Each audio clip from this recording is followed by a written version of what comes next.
everything loses money. In college football, the South has an advantage. They have more great high school football players.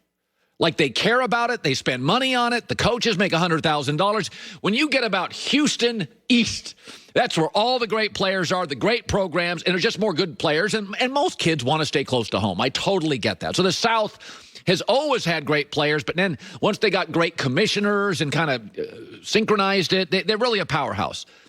But the West, now with the ability to pay athletes, has all the money. YouTube, California. Google, California. Apple, California. Facebook, California. There's a reason the state of California in a pandemic had a $75 billion surplus. Netflix, that's ours too. Zoom, that's ours too. DocuSign, yep, California. Why doesn't the Pac-12 commissioner, knowing that he's got a player disadvantage? I mean, California funds the whole, Denver West. They all get their players in California, right?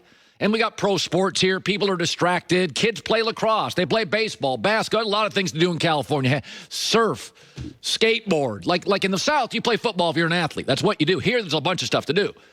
So the Pac-12, if I was the Pac-12 commissioner, I would have meetings with Google. And these companies have $10 billion hours on the stock market. There have been days that Silicon Valley makes $1 trillion in a 24-hour period. In fact, in like a 12-hour trading period. I would go, if I was a Pac-12 commissioner, to Google, to Facebook, to Apple, to Yahoo, and I'd say, you have Pac-12 students all over your companies. You don't have a lot of Big 12 students. You don't have a lot of ACC students. You don't have a lot of SEC students. You got Pac-12 graduates all over YouTube, all over Google, all over Apple, all over Facebook. By the way, Nike, all over Nike up in Beaverton, Oregon. Do us a solid. Let's get this name, image, likeness thing going, and then we can go get the best players in the country. I mean, what's Alabama going to do? Well, we've got a car dealership over here. We got Piggly Wiggly. We got a grocery store chain. Yeah, we got Apple. Like, the Pac-12 should literally go to Silicon Valley and just say, your companies have all these Pac-12 Stanford, Cal, Washington, USC, UCLA graduates. Do you want college sports to matter out here? Let's create something. I mean, gosh, name, image, likeness. That's what Google does. That's what YouTube does. That's what Facebook does. I mean, to me, that's the great equalizer. Because the South's got more good players, more good programs, more passion. They care more about it, and they deserve to win all the games, right? Like, to me in life, if you care about something, I root for you. I like that the SEC dominates because it matters more to them. I used to cover the SEC. I covered the Florida Gators and Florida State. They literally get in their Winnebagos on Wednesday morning, cocktail. They arrive in Gainesville Wednesday night, and they stay there until Sunday morning. I mean, that's how they live. That's awesome. When people care about something that much, I root for them. Like Phoenix, the Suns really want to win. They've been bad forever. They finally have it all together. It's easy to root for the Suns. It's not always easy to root for the Yankees, the Lakers. It was easy to root for the Suns. I mean, Yankee fans, the minute they go on a 4-game losing streak, they're always like, oh, we got to pay $8 billion for a short. We're not good enough. The answer for Yankee fans is always, we didn't pay enough for this star. Oh, be quiet. You spend more than everybody except the Dodgers in baseball. So, anyway, that's my takeaway on this name, image, likeness stuff. I grew up with the Pac-12, and we don't have the athletes outside of California. Most of these states, Washington, Wyoming, Oregon, Utah, Phoenix, they got 8, 9, 10 Division I studs, but California's got like 240. I mean, you haven't even mentioned Hollywood.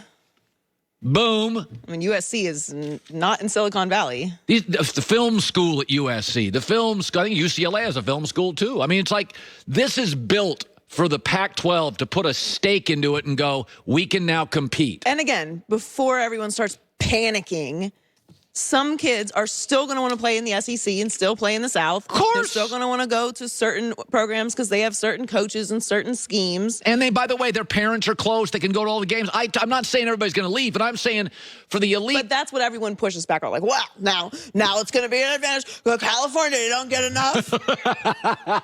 But I don't know. I just listen. I'm a Pac-12 guy, but no, it makes perfect sense, and it does. Some things do tilt to advantage to other places and other things. Yes. And changes mean something, but it's not going to be everything and all. And that's what the reaction to this is. Like, okay, now college sports is going to be pro sports. No, it's not. Now all the kids are only going to go to the big schools. No, they're not. Oh, it's only going to benefit the top athletes. No, it's not. Everything is not all. Like, just relax a little bit. It's going to be clunky at first, and maybe it will benefit the Pac-12. Maybe everything you're saying will come to pass. And guess what? Won't that be good for the sport? Because isn't all we ever hear about is parity? By the way, wasn't college football better when when USC and Miami Hurricanes, big city teams, had swag and attitude? Now you have a bigger playoff, so you can spread the talent around more. So when we do have more teams in the playoffs, it's not going to be 3 blowouts before we get to the championship. Just have a little vision, guys. College athletes are going to get paid. As they should. Kids who go to school for academic scholarships, they get paid. They worked for those scholarships. Yeah. They can have jobs. They get paid. That's right. Why wouldn't the athletes? Justin Turner's been paid. He should be. He basically holds every Dodger postseason. Home runs, hits, RBIs, runs. He holds all of them. All-star voting ends in 50 minutes. He's an inch behind Nolan Arenado. Go vote for Justin Turner. He's 36, by the way. Old guy all-star. Has a nice ring to it. Let's bring Justin Turner in live. Dodgers, by the way, start a 4-game series here with the Nats tonight.